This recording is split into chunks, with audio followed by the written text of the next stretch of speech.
Karong hapon mga kapuso atong ililahod kining usa ka Sugbuanong artist nga mitrabaho sa bungbong o mural sa ubay-ubay nga mga eskwelahan dinhi sa ato. Kinsa ang iyang inspirasyon nining iyang panikay-sikay ug unsa nga mga pangandoy niya sa kinabuhi. Ani ang istorya ang atong idalit karon sa kwento ng Pilipino.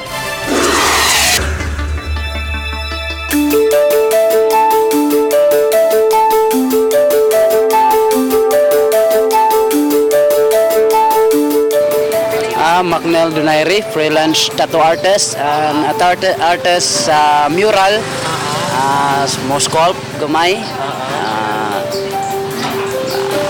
busy sa kinabuhi para for the future. Iba ano ba ka? About to grow old na mga bata. Pili bata din. 3 kids. Polos laki. Mas expensive. So, ang akong gi-focus po doon sa tattoo po ko. Okay. Naapo ko ikuan. Mas dako mag-impact ang kuan ko. Hibaw ka ang tattoo ron is the fastest growing industry. Kaning art sa kan mga inani mga mural. Gi-force na ko kay para sa mga batanon nga wa na kani kaila ug unsay tinikling karenyosa or whatever mga karaan nga daw mga dance ba Filipino folk dance ang gi-feature na ko rin na ang highlights this is karenyosa. Okay. So ang mga gauban nga rin ang mga tinikling singkel or unsa na siya kay pasagdan man lang sad ko sa principal dire niingon sila nga ako lang daw ang idea at least dili ko no kanang makatunan ko sa mga bata. Mao tong akong unsay na sa akong una ako lang gipagawas through art. Ang frog mo kuan guni siya o kanang mga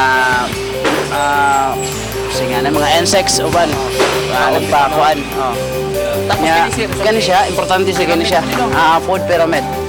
So siguro na idaghan siguro ani nagkahibaw na nga less gyud ka sa mga fats, oils and sweets.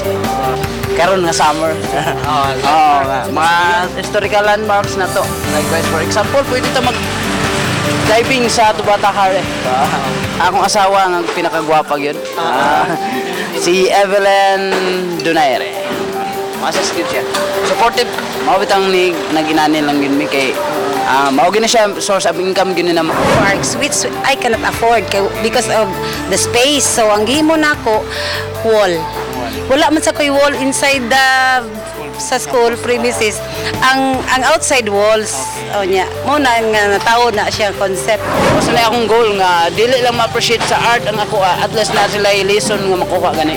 Mao gani ako ang pinaka-purpose ko kay ang money is just dako na siya nga impact para sa mga kay publiko pero ang pride good as an artist gusto gid mi nga mo boom nga grow up ka ba at as an individual ang art good mura siya di na siya kay rubber band nga inat lang kay inat ngita gid di mi parehag mountaineer nga makahit na summit okay na stretch mi permanente growing up ang art.